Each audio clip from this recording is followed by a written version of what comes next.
Turn cartwheels across the floor.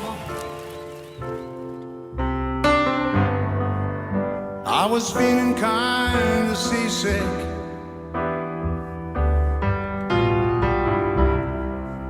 But the crowd called out for more.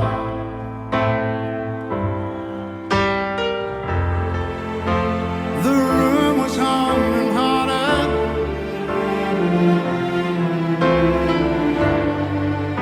As the ceiling flew away.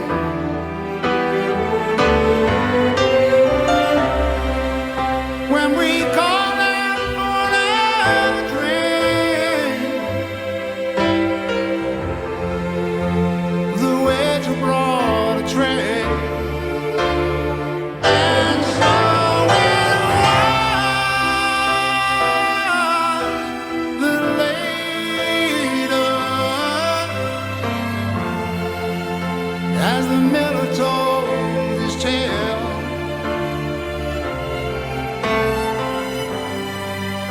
that her face at first just ghostly turned to water, shade of pale.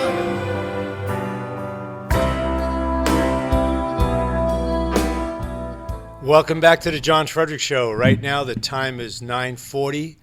You're with Colonel Mike and Dr. Michael Scheuer, former CIA intel specialist at the CIA. And on the line with us, I believe we have John Miano, attorney, blogger, author of the famous book, Sold Out. John, welcome to the John Fredericks Show. Hey, welcome. Glad to see you guys again. Hey, man, thank you. How'd you like that? Whitest shade of pale. So you're going to make our audience turn white now. Tell us. Tell us what we need to know. What's going on, John, in the world of H1B, B's about the business, I-20? Tell the listeners. Well, in H1... Go ahead. In H1B land, we're expecting something big for Trump, but we've got somewhat of a preview that came out just recently, in which the USCIS, the agency that processes visas, announced that they're not going to do premium processing of H1B visas, which means that a company could pay a fee of $1,255. And USCIS would guarantee that the visa would be processed within 15 days. Wow. But, with this flood of visas and the huge backlog they have, that would effectively mean that these visas wouldn't get no scrutiny at all. Okay. The significance of this is that this is something that almost certainly came out of USCIS itself. Okay. So this was not a Trump action. And what this tells us is that the people who at USCIS, who during the dark ages of the Obama administration were just hiding in the closet, now feel free to come out to the senior management of the agency and say, guys, this is screwed up. We need to fix it. That sounds nice. Mm-hmm. So, John, you've been blogging a lot on the, like David North is on CIS.org. And I think the last I saw the numbers, was it Infosystems, the largest provider of H-1Bs in America? Yes, Infosys is the largest. The largest users of the program tend to be companies that specialize in moving jobs overseas, and outsourcing. And this includes, most of these are Indian companies, but it also includes companies like IBM that has a large Indian subsidiary, and it includes companies with accounting firm names. Right, I know the big 2, 3, 4, whatever. Yeah.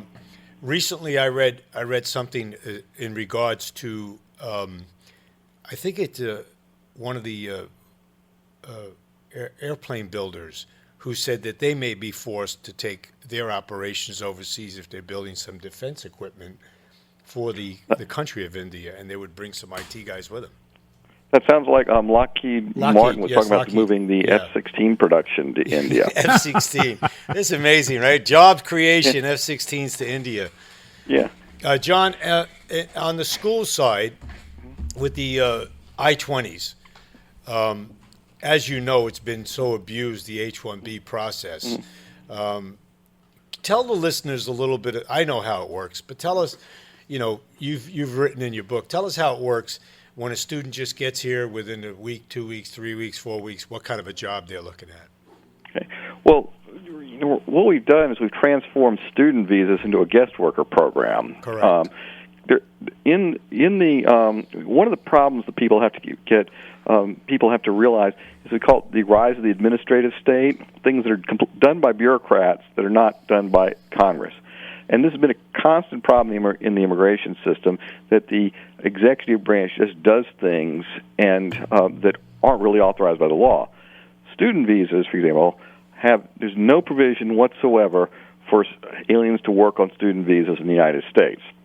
However, the executive branch, through regulation, the bureaucrats, have created all kinds of programs to allow aliens to work on student visas. Mm-hmm. So one-up, and they call these things practical training. So one of the programs, you can start working as soon as you arrive on a student visa. It's not immediately after you arrive, but shortly after you arrive on a student visa. And this has been used by various sham educational institutions. People come over here as students and they just start working. We had a University of Northern New Jersey that DHS set up as a sting operation, where people were just coming in and just going out and working. I think you guys had one of these in Virginia as well. Yeah, University of Northern Virginia, I think it was called, right? Yeah. Yeah, and these for-profit schools basically are just visa mills. They call them visa mills, I think. Yeah. And then we have another program called Optional Practical Training, which is one near to my heart from lawsuits, in which the government is allowing aliens to stay in the United States for up to 4 years after graduation to work as guest workers on a student visa. And that program, this ought to illustrate, why things are so screwed up in Washington, because the expansion of this program was a Donald Trump for president moment in history. And the way this got started is that the government for years was allowing these aliens to work for a short period of time, a year after graduation, so in theory to get experience before they went home. Right. And then in 2007, a group of industry people threw a dinner for the DHS secretary at the home of the owner of the Washington Nationals, where they pitched the idea of taking this program and using it as a substitute for H1B visas. Mm-hmm. And then the DHS worked in absolute secrecy with industry lobbyists to create regulations to do just that. They didn't tell anyone that they were even working on these regulations. Mm-hmm. And then the only time the public found out about it is when the government promulgated them as an emergency measure without public notice and comment. Wow. So that illustrates the stranglehold lobbyists have in Washington, and really how corrupt the system has become. Well, as you're aware, some of these CPT, OPT students that are on the F1 visa, they're inside Fannie Mae, Freddie Mac. Mm-hmm. They're subcontracted to Wells Fargo, government agencies, various government agencies. They're subcontracted, and I'm concerned when it comes to a U.S. bank, or it comes to an agency like a quasi-government agency, Freddie or Fannie, that someone who's a student in America from a foreign country cannot be an agent, or can be an agent, to tap our information, personal information, and can do a lot of damage with regards to credit card information, bank information, identity theft. But if somehow our children who are educated here at 50, 100, whatever the price comes to be in a college for an education today, they're still looking for a job on Monster.com or hashtag.com, and these guys just drop out of Dulles Airport. To me, I call this, John, the front door policy. If the Mexicans are jumping over the back, this is a front door. Just drop into Dulles, BWI, Baltimore, Boston, New York, LaGuardia, and you know how this works, right? You get an easy school like Ohio, Findlay, Ohio, or Staunton, Virginia, who we'd like to have a multicultural program. We got a guy coming from Nepal, we could do some Gandhi dances and have a rice party.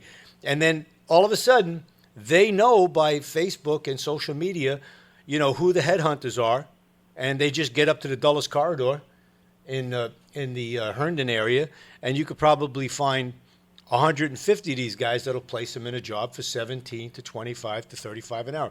But the American kids can't find these jobs. Yeah, I mean, we've created a system of displacing Americans. And one of the things, in the H1B program that has been we've discussed here is that Congress has explicitly made it legal to replace Americans with H1B workers, and explicitly made it legal to pay H1B workers at the 17th percentile. So Congress has through affirmative positive action driven by lobbyists, set up a system to replace Americans with cheap foreign workers. Mm-hmm. So like when we see these things, Americans losing their jobs, this isn't through loopholes or any by accident. This is deliberate design of industry lobbyists and a corrupt Congress that has put this stuff in place. Hey, let me ask you a question real quick before Dr. Michael Scheuer wanted to jump in. Mm-hmm. But John, did you know who just hired Indians to replace them? It was Janet Napolitano, who runs the California school system now. You heard about that, right? Right. She had her IT workers train their replacements in India and then fired them. Yes. How do you like that? Go ahead, Dr. Scheuer. I was just going to ask, do both parties play ball with the visa? Absolutely, frauds? Both of them do. Yeah. Screwing Americans is nonpartisan. Yeah, they get paid off somehow, I would imagine. John, I want to amazing. John, I want to ask you. Great work. Here's the issue I got with this whole thing, and I follow you, and I follow a lot of other people who are on top of this. Why is there such a delay in prosecuting these schools and these abusers? Now, to me, this is white-collar organized crime. This is as bad as a Bernie Madoff, a Carlo Gambino, an organized crime in the fashion of the old network of Italian-American organized crime. Mm-hmm. Why does it take 3 years to close a school down like UNVA?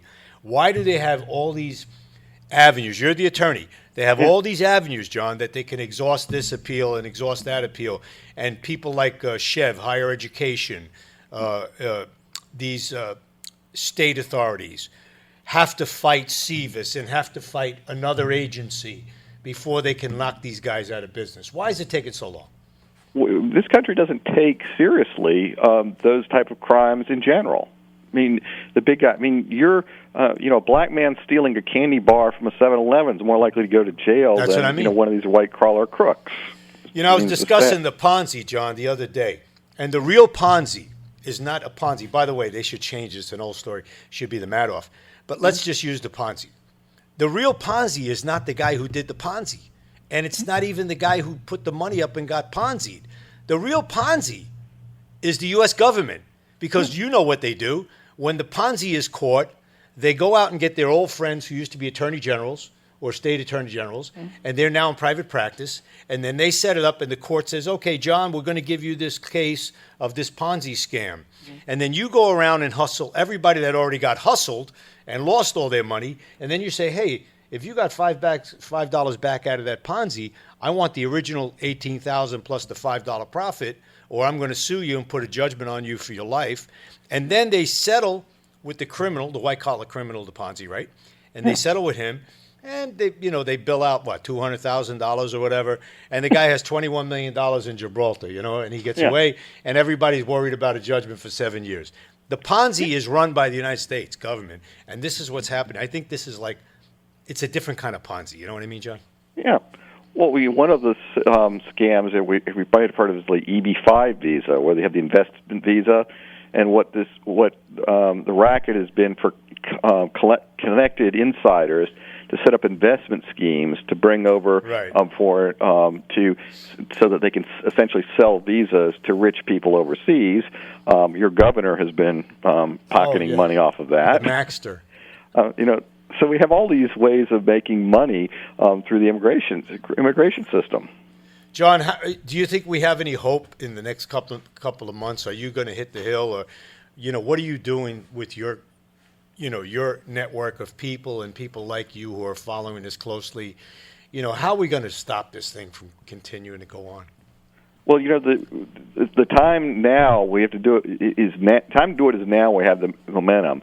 And I hate to say it, but the sad problem here is that we have a Republican president, we have a Republican Congress, but the biggest obstacle is probably going to be the Republicans, because when Obama was elected, he could count on the Democrats voting lockstep, 100% behind him. That's right.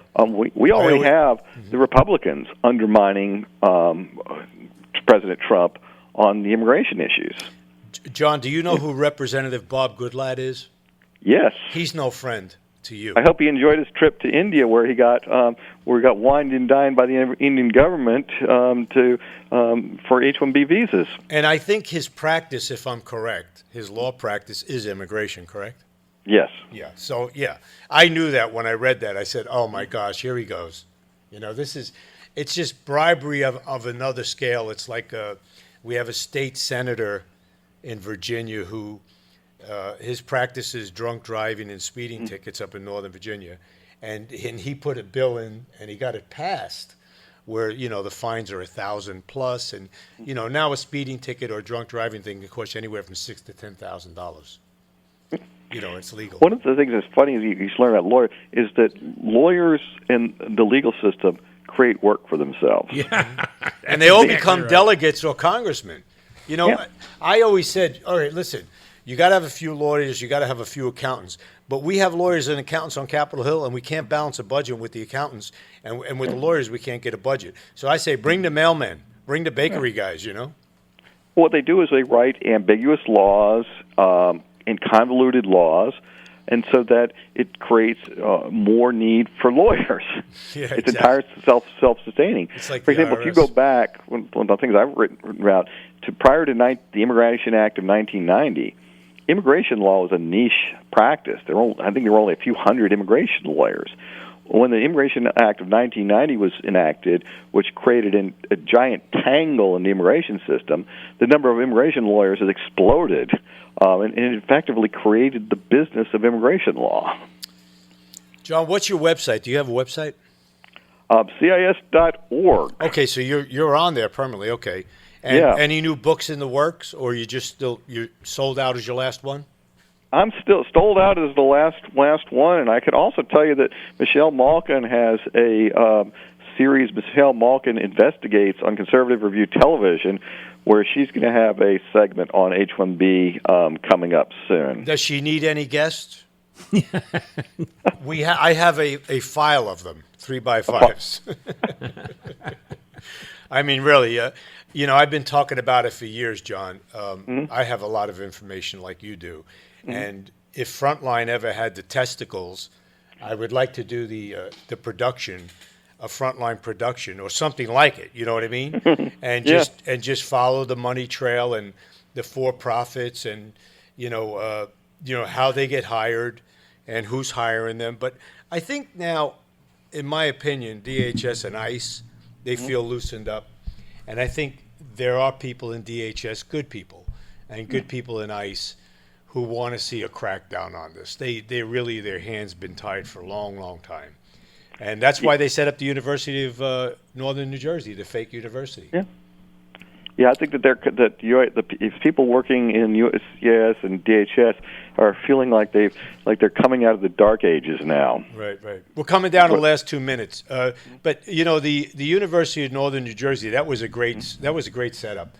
They had the brochures, the hats, everything, the lanyards. It was a real school, and all these what do you call these guys that traffic these students? Brokers. Recruiters and brokers. They would say, "Hey, listen, he don't have to go to school. I'll pay you right up front. We just need him to work at 7-Eleven or Dunkin' Donuts or, Joe's IT."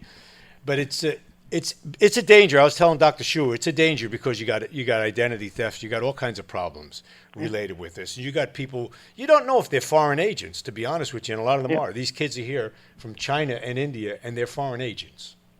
Well, I'm going to make a prediction that someday we're going to some bank is going to open its office in a morning and find that $1 billion has been transferred out of the bank overnight into a Russian bank account and has disappeared. I wouldn't doubt it. John, thank you so much for coming on the show. We hope to get you back on soon. Thank you, sir. Yeah, it's great to speak with you guys again. You're always great to talk to. All right, John. Have a great day.